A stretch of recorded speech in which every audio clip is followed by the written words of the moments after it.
Oi, gente, tudo bem por aí? Atos, capítulo 5. Ontem passamos do limite, né? Quase 30 minutos. Quase uma live. Mas foi bom, obrigado pelos comentários, obrigado pelo incentivo de um podcast maior. Quem gosta, gosta, né? Não tem jeito. E quem não gosta muito grande, vai ouvindo em doses homeopáticas no decorrer de todo o seu dia. Vai dar certo, vai dar certo. Vamos lá, hoje é bem grande também, são 42 versículos, então vamos começar. Eu tô resfriada ainda, como vocês podem ver, né? Ai, espero que passe rápido. Mas um homem chamado Ananias, casado com uma mulher que se chamava Safira, vendeu um terreno e só entregou uma parte do dinheiro aos apóstolos, ficando com o resto. Safira sabia disso. Então Pedro disse a Ananias: por que você deixou Satanás dominar o seu coração? Por que mentiu para o Espírito Santo? Por que você ficou com uma parte do dinheiro que recebeu da venda desse terreno? Antes de você vendê-lo, ele era seu. E depois de vender, o dinheiro também era seu. Deixa eu dar uma paradinha aqui para te contextualizar. Talvez você caiu aqui, né, de paraquedas, não sabe nem o que está acontecendo.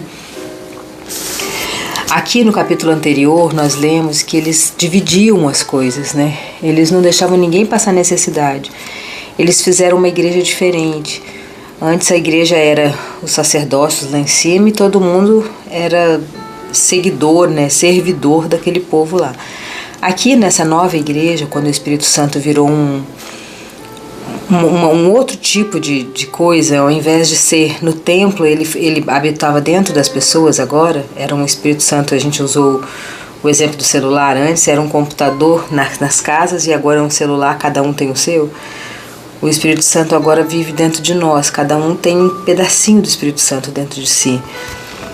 E agora nessa igreja nova, eles se reuniram nas casas, eles se reuniram em pequenos grupos e um ajudava o outro. Eles eram irmãos, amigos. Todo mundo se ajudava, todo mundo vendia as coisas e comprava e todo mundo vivia numa comunhão. Era muito legal isso. Eles vendiam as coisas, compravam, todo mundo comia junto, todo mundo vivia bem, vivia juntos. E Safira e Ananias queriam participar desse grupo, queriam também ser desse grupo, né? Queriam participar dessa tribo, entre aspas, né? E eles foram lá e venderam esse terreno deles. Só que eles queriam fazer isso mais pela reputação, porque dentro do coração deles, eles não eram assim. Dentro do coração deles, eles eram pessoas ambiciosas, eles não tinham se libertado completamente, eles não tinham compreendido completamente o que é você repartir, o que é você viver em comunhão, o que é você não dar valor para essas coisas e todo mundo viver bem juntos. O que é seu é meu, o que é meu é seu e todo mundo, uma família, né? Na verdade era uma grande família. Eles não tinham compreendido, então para eles ficarem de bem, né, bonitos na sociedade, eles foram lá, venderam. Só que na hora de entregar o dinheiro na igreja não, né? Lá no meio deles, ali é na igreja, né? Não era uma igreja literal, mas era no meio do grupo. Para os apóstolos, eles entregaram um pouquinho. Eles pegaram uma parte do dinheiro para eles, eles reteram. Eles não tiveram coragem de entregar tudo, porque eles não estavam com o coração totalmente voltado para essas coisas, né? E aí o apóstolo viu, Deus revelou para o apóstolo. Imagina um homem como Pedro, que mandava o cara se levantar e ele levantava curado. Deus não ia revelar isso? E aí Pedro fala para ele: por que você fez isso? O terreno era seu, o dinheiro também era seu, tudo era seu. Por que você mentiu? Por que você fez isso? É isso que Pedro está falando com ele. Pedro está questionando não o fato dele roubar o dinheiro, mas está falando assim com ele: é tudo seu, por que você está fazendo isso? Porque, na verdade, Pedro sabia que ele queria se exibir, ele queria se mostrar, ele queria fazer parte daquilo, mas com falsidade, com mentira. Quem pode mentir para o Espírito Santo? Quem pode mentir para Deus? Você mente para mim, para a gente, para a comunidade, você consegue mentir. Mas para Deus você não mente. Deus revelou para Pedro ali. Aí Pedro fala com ele: antes de vender ele era seu, depois de vender o dinheiro também era seu. Então por que você resolveu fazer isso? Você não mentiu para os seres humanos, você mentiu para Deus. As coisas de Deus que você está mexendo. Não tinha necessidade alguma. Você poderia não dar nada. Não era obrigado a dar. Ele quis dar para se exibir e daí deu pela metade e fez aquela confusão toda. Assim que ouviu isso, Ananias caiu morto. E todos souberam do que havia acontecido e ficaram com muito medo. A pessoa que preza muito pela reputação, a pessoa que vive muito de reputação, que tem medo de abalar a sua reputação, que tem preocupação demais com a sua reputação, ela acaba se lascando. Porque Deus não está interessado nessa reputação, Deus está interessado na sua santidade, Deus está interessado no seu coração, está interessado no que você tem por dentro, na sua verdade, na sua sinceridade, no que você quer de bom para as pessoas. É isso que Deus está interessado, e não em se exibir aparentemente por fora. É uma santidade de fora. Deus está interessado na santidade por dentro, né, de dentro. Quantas coisas a gente vê por aí, né? Quantos falsos profetas, quantos pastores que estupram pessoas dentro da igreja, padres, fazem aberrações, pais de santo, fazem coisas horríveis. Quantas pessoas religiosas, né, de várias religiões, não só de uma, de A, B, C, D, E, de todas as religiões. Por quê? Porque eles têm a religião só por fora, por dentro não tem, são todos Ananias. Querem mostrar a reputação por fora, mas por dentro são sepulcros caiados, são podres por dentro, né? E tem demais isso, gente. Não pense que é só na igreja A, B ou C, não. É em todo lugar, em todas as religiões existem pessoas como Ananias, né? E ele caiu morto, todo mundo ficou sabendo e todo mundo ficou com medo. Então vieram os moços, cobriram o corpo de Ananias, levaram para fora e o sepultaram. A mulher de Ananias chegou umas 3 horas depois, sem saber o que havia acontecido com o marido. Aí Pedro perguntou para ela: me diga, foi por este preço que você e seu marido venderam o terreno? Ela respondeu: foi. Então Pedro disse: por que você e o seu marido resolveram pôr à prova o Espírito do Senhor? Os moços que acabaram de sepultar o seu marido já estão lá na porta e agora vão levar você também. Ele perguntou para ela e deu a chance para ela falar a verdade. Ela confirmou a mentira. Ela continuou afirmando que aquele valor era o certo e todo mundo já sabia. Ananias já tinha até morrido. E ele falou: aquele pessoal ali, os coveiros que enterraram seu marido estão se preparando ali para enterrar você também agora, que você mentiu. No mesmo instante ela caiu morta aos pés de Pedro. Os moços entraram e, vendo que ela estava morta, levaram o corpo dela e sepultaram ao lado do marido. E toda a igreja, todos aqueles que souberam disso, ficaram apavorados. Pessoas mentirosas dentro do seio das igrejas, das religiões. Cuidado com essa gente, cuidado com Safiras e Ananias que têm espalhados pela sua empresa, pelo seu trabalho aí onde você trabalha, pela sua igreja. Cuidado com essas pessoas. Elas aparentam por fora ser uma coisa e por dentro são outra. Peça ao Senhor discernimento para você perceber quem é de Deus e quem não é. O Espírito Santo que habita em você, você já foi selado pelo Espírito Santo, ele te fala. Você sente o cheiro da pessoa, você sente a energia da pessoa. Deus te revela, Deus não te deixa enganado. Deus não te deixa enganado. Os apóstolos faziam muitos milagres e maravilhas entre o povo e os seguidores de Jesus se reuniam no alpendre de Salomão. Ninguém de fora tinha coragem de se juntar ao grupo deles, mas o povo falava muito bem deles. Eles davam bom testemunho, eles davam um bom exemplo. Eles eram pessoas de bem, eles se cuidavam bem, se tratavam bem. Eles viraram realmente uma religião. Eles se reuniram ali, eles faziam coisas boas, eles deixavam os ambientes limpos, eles não deixavam tudo sujo, tudo bagunçado, eles não eram arruaceiros, barulhentos, bagunçados. As pessoas que viam eles de fora falavam bem deles. Isso aqui é muito importante, que as pessoas de fora podem até não falar bem, mas que também não podem falar mal de você. Não podem falar nada, um dedo de você. Podem não elogiar porque são orgulhosas, mas também não podem falar mal, porque não tem nada para falar mal de você. É o que acontecia com o povo de Deus aqui. Uma multidão de homens e mulheres também creu no Senhor e veio aumentar ainda mais esse grupo. Por causa dos milagres que os apóstolos faziam, as pessoas punham os doentes nas ruas, em camas e em esteiras, e faziam isso para que quando Pedro passasse, pelo menos a sua sombra cobrisse algum deles. As multidões vinham das cidades vizinhas de Jerusalém trazendo seus doentes, e os que eram dominados por espíritos maus, todos eles eram curados. Olha que legal isso aqui. A sombra de Pedro curava. A sombra de Pedro curava. O que nos diz isso? O rastro dele, o testemunho dele, as palavras dele. Quando ele passa, o que ele deixa para trás, a sombra dele cura. A reputação dele cura as pessoas. O que ele fala de Deus, o exemplo que ele deixa, o legado que ele deixa nos lugares que ele passa, aonde ele passa, ele vai curando as pessoas. Ele vai curando. A sombra dele curava porque ele era tão cheio do Espírito Santo, ele tinha tanta intimidade com Deus, ele tinha tanta comunhão com o Senhor, ele tinha tanta amizade com Deus, que o Senhor usava tudo dele, inclusive a sombra, inclusive o nada dele, para poder curar. As pessoas tinham tanta fé naquele homem de Deus que a própria sombra dele curava as pessoas. Que você seja assim também.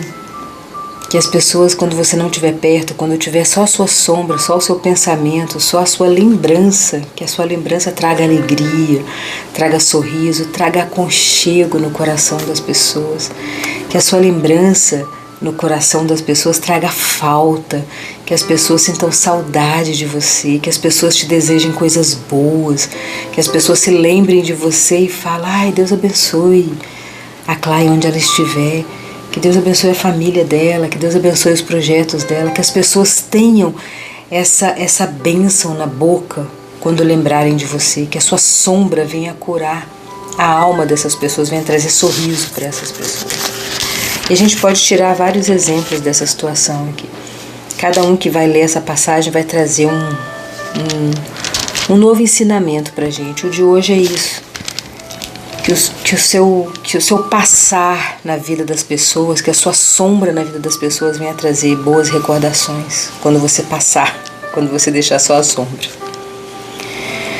Que todos sejam curados com a sua presença. Então o grande sacerdote e todos os companheiros que eram do partido dos saduceus, os políticos, ficaram com inveja dos apóstolos e resolveram fazer alguma coisa. Eles prenderam os apóstolos e puseram na cadeia de novo pela segunda vez. Naquela noite, um anjo do Senhor abriu os portões da cadeia e levou os apóstolos para fora e disse: vão para o templo e anunciem ao povo tudo a respeito dessa nova vida. Então eles prenderam as pessoas e dessa vez um milagre mais louco, mais doidão ainda aconteceu. Um anjo, uma coisa que eles nem acreditavam, abriu os portões da cadeia e soltou os apóstolos que estavam presos lá. E o Senhor falou: vai lá para o templo e continua falando. Não recuem, continuem falando do meu amor. Continue falando dessa nova vida em Cristo. Dessa vida que fala que Jesus agora é nosso. Que Ele não é só da igreja, só de um templo, só de um local grudado. Ele agora habita em nós. E todo mundo que crê nisso vai ser salvo, vai ressuscitar igual Ele ressuscitou. Agora Ele é de todo mundo. Que coisa linda. Vá para o templo e comece a ensinar essa nova vida. Que coisa mais maravilhosa. Os apóstolos obedeceram e no dia seguinte, bem cedinho, eles entraram no pátio do templo e começaram a ensinar. Então o grande sacerdote e os seus companheiros chamaram os líderes do povo em uma reunião do Conselho Superior. E depois mandaram que alguns guardas do templo fossem buscar os apóstolos na cadeia. Porém, quando os guardas chegaram lá, não encontraram os apóstolos. Então voltaram para o lugar onde o conselho estava reunido e disseram: nós fomos até lá e encontramos a cadeia bem fechada. Os guardas vigiando os portões, mas quando abrimos, não achamos ninguém lá dentro. Que legal. Eles foram teletransportados para fora. Quem sabe um dia a gente vai entender esse mistério que aconteceu aqui. Quando os chefes dos sacerdotes e os chefes da guarda do templo ouviram isso, ficaram sem saber o que pensar sobre o que havia acontecido com os apóstolos. Nesse momento, chegou alguém dizendo: escutem, os homens que vocês prenderam estão lá no pátio do templo ensinando o povo. Então o chefe da guarda do templo e os seus homens saíram e trouxeram os apóstolos. Mas não os maltrataram, porque tinham medo de serem apedrejados pelo povo. Depois puseram os apóstolos na frente do conselho, e o grande sacerdote disse: Nós ordenamos que vocês não ensinassem nada a respeito daquele homem. E o que foi que vocês fizeram? Espalharam esse ensinamento por toda a cidade de Jerusalém, e ainda querem nos culpar pela morte dele. Então Pedro e os apóstolos lhes responderam: Nós devemos obedecer a Deus ou às pessoas? Essa frase é muito famosa, né? Ele está falando: você tem que parar, você está culpando a gente de ter matado ele, mas não foram eles que mataram? Os inimigos têm mania, né, de acusar as pessoas pelo que eles fazem, né? Observem bem se não é assim. Eles fazem as coisas erradas e depois falam que é a pessoa que fez. Eles atacam a vítima falando que é a vítima que fez o que eles estão fazendo. Vocês estão culpando a gente de ter matado Jesus? Mas foram eles que mataram Jesus. Daí Pedro olha para eles e fala: mas para nós vale mais obedecer a Deus do que aos homens. É uma verdade isso. Depois de tudo que Deus está fazendo, como que eu vou obedecer vocês, né? Os senhores crucificaram Jesus, mas o Deus dos nossos antepassados o ressuscitou. E Deus o colocou à sua direita como líder e salvador, para dar ao povo de Israel a oportunidade de se arrepender e receber o perdão de seus pecados. Nós somos testemunhas de tudo isso, nós e o Espírito Santo, que Deus dá aos que lhe obedecem. Glória a Deus. Quando os membros do conselho ouviram isso, ficaram com tanta raiva que eles resolveram matar os apóstolos. As pessoas, os nossos inimigos são assim. Quando eles não conseguem argumentar com a gente, eles querem nos matar. Eles querem nos matar. Eles têm um ódio mortal da gente, assim, eles querem nos matar. É incrível, assim. Mesmo sem nos conhecer. É aquela história que eu contei pra vocês nos episódios atrás, aí, que o cara nem me conhece e ele queria me matar. Dava pra sentir a energia dele babando de ódio de uma pessoa que ele não sabe nem quem é. Que coisa, né? Então eles ficaram com raiva deles, que queria matar os apóstolos. Mas levantou-se um dos membros do conselho dos fariseus, um fariseu chamado Gamaliel, que era um mestre da lei respeitado por todos. Ele mandou que levassem os apóstolos para fora e os deixassem ali um pouco. Então disse ao conselho: homens de Israel, cuidado com o que vocês vão fazer com esses homens. Há pouco tempo apareceu um homem chamado Teudas, que se dizia muito importante e que com isso conseguiu reunir 400 seguidores. Mas ele foi morto. Todos os seus seguidores foram espalhados e a revolta dele fracassou. Depois disso, apareceu Judas, o Galileu, na época do recenseamento. Este também conseguiu juntar muita gente, mas também foi morto. E todos os seus seguidores também foram espalhados. Portanto, nesse caso agora, não façam nada contra esses homens. Deixem que eles vão embora, porque se esse plano ou este trabalho vem de seres humanos, ele desaparecerá. É sábio ele, né? Mas se vem de Deus, vocês não poderão destruí-lo, porque nesse caso estariam lutando contra Deus. Que Gamaliel esperto! Que homem inteligente! Vocês também acham? Olha bem. Ele está falando assim, ó: se for de homens, igual esses outros que já vieram antes, vai fracassar. Vocês não têm que se preocupar. Para de se estressar com isso. Para quê? Agora, se for de Deus, por que vocês estão lutando? Não tem como lutar com Deus. Se for de Deus, vai acontecer. E o conselho aceitou a opinião de Gamaliel. Então chamaram os apóstolos e os chicotearam, bateram neles. E aí mandaram que nunca mais falassem nada a respeito de Jesus e depois os soltaram. Os apóstolos saíram do conselho muito alegres, porque Deus havia achado que eles eram dignos de serem insultados por serem seguidores de Jesus. E todos os dias no pátio do templo e de casa em casa, eles continuavam a ensinar e a anunciar a boa notícia a respeito de Jesus, o Messias. Então, quanto mais eles eram perseguidos, mais coragem, mais audácia, mais poder, mais intrepidez eles adquiriam. Claro, com a força do Espírito Santo, né? Guiando, protegendo e incentivando eles a avançar. E graças a Deus eles fizeram isso, porque foi através deles, através desses mártires, dessa audácia, dessa coragem que eles tiveram, que o Evangelho chegou até a gente. Nós podemos ouvir falar de Jesus e hoje somos rendidos a Ele, graças a Deus. Encontramos a verdade, encontramos Jesus, encontramos a Bíblia e tudo mais. Nós agradecemos a essas pessoas que persistiram e nós também temos que persistir em falar, em contar essa história, em ler essa Bíblia, em anunciar as boas novas do Evangelho para as pessoas que não conhecem e também as boas maneiras de se comportar na vida, para que a vida seja mais fácil, mais leve, mais tranquila. É isso que o Toque de Clay faz aqui, tem interesse. O Toque de Clay é esse, que você viva uma vida mais tranquila, mais leve, baseada na Palavra de Deus. Beijão no seu coração e até amanhã. Tchauzinho.